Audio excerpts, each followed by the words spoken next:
It was a quiet Friday night when I got the call from my sister.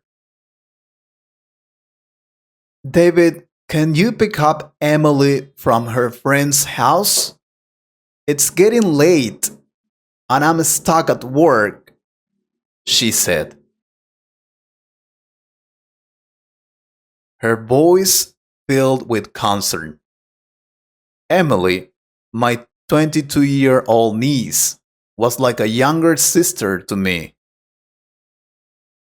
and I never said no to her. But that night, my car refused to cooperate.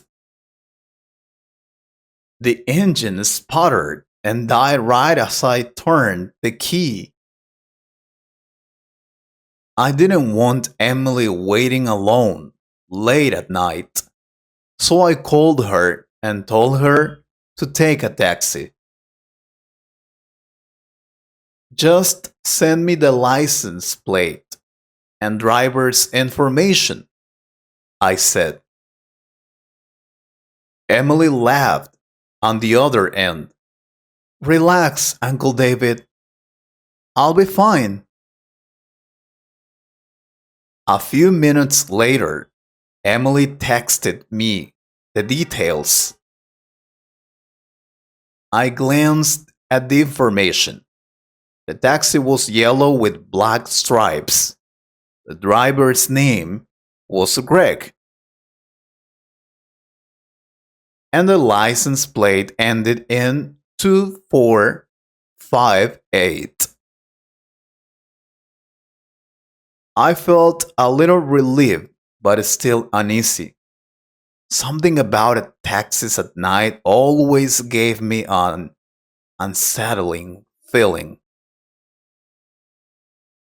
I waited at my sister's house for Emily's arrival. The neighborhood was quiet, with only the faint sound of crickets in the background. As the clock ticked past 11 p.m., I decided to call Emily to check on her. Hey, Emily, how's the ride going? I asked. Her voice sounded calm, but a little unsure. It's okay, but Uncle David, the driver didn't take the main road. He said it was blocked, so we're taking a shortcut. My stomach dropped. What shortcut? Where are you now? I'm not sure, she replied, hesitantly. It's dark and there aren't many street lights. I tried to stay calm for her sake. Emily, keep talking to me. What do you see outside? There are trees, she said. A lot of trees. It looks like a forest road. A forest road? That didn't make sense. Emily's friend lived in a well populated area with clear roads leading to her house. Emily, listen to me. Stay on the call. Don't hang up, I said firmly. Okay, she whispered. I could hear the faint hum of the car engine in the background. I started pacing the living room, my mind racing with worst case scenarios. What if the driver wasn't who claimed to be? What if Emily was in danger? Uncle David, Emily said suddenly, her voice trembling. I think he missed another turn. We're going farther away from the city. Ask him where he's going, I instructed. There was a pause, and then Emily said, "Excuse me, sir, are we still going to the address I gave you?" I held my breath, waiting for the driver's response.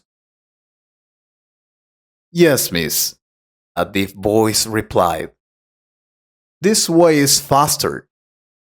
But something about his tone made my skin crawl. "Emily, can you share your live location with me?" I asked. "Yes, I'm doing it now," she said. A moment later, I saw her location on my phone. She was heading in the opposite direction of her house. "Emily, he's lying. You're not going the right way," I said urgently. "You need to get out of the car." "But how?" she whispered. "We're in the middle of nowhere."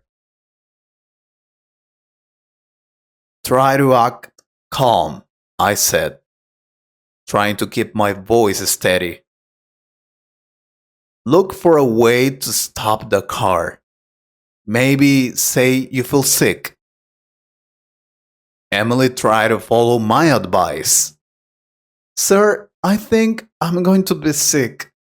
Can you please stop the car?" she said. The driver didn't respond. The car kept moving. "Uncle David, he's ignoring me," Emily whispered. Her voice was filled with fear. My heart was pounding. I felt powerless, unable to do anything but listen. "Emily, try opening the door," I said. She hesitated. "It's locked." I could hear her breathing getting faster. I needed to think of something, and fast. Emily yelled at him. "Demand that he stop the car," I said. "Stop the car!" Emily shouted. The driver finally responded. "Relax, miss. I just need to give you something you dropped when you got in," he said calmly. "What?" Emily asked, confused. "You left your wallet," he said. I froze. That didn't make sense. Emily always carried her bag tightly. "Uncle David, what should I do?" she asked, her voice shaking. "Emily, don't trust him. Stay alert," I said. The car suddenly stopped. "Here," the driver said, handing her a wallet through the rearview mirror. Emily looked at it and realized it was hers. She had dropped it without noticing. "I was taking you to a safe spot," to give it back, the driver said, sounding genuinely concerned. Emily hesitated, unsure whether to believe him.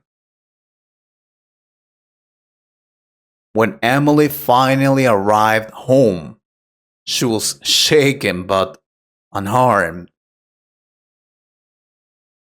The driver explained everything and apologized for not explaining earlier.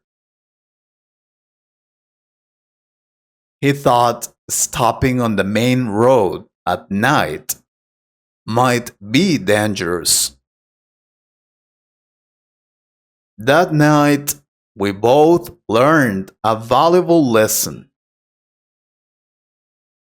Fear can often cloud our judgment, making us see danger where there's none.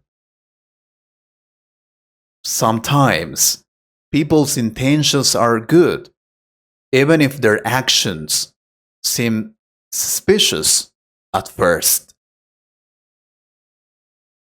I hope you liked this story. If you could improve your English a little more, please subscribe to the channel and share this video with a friend.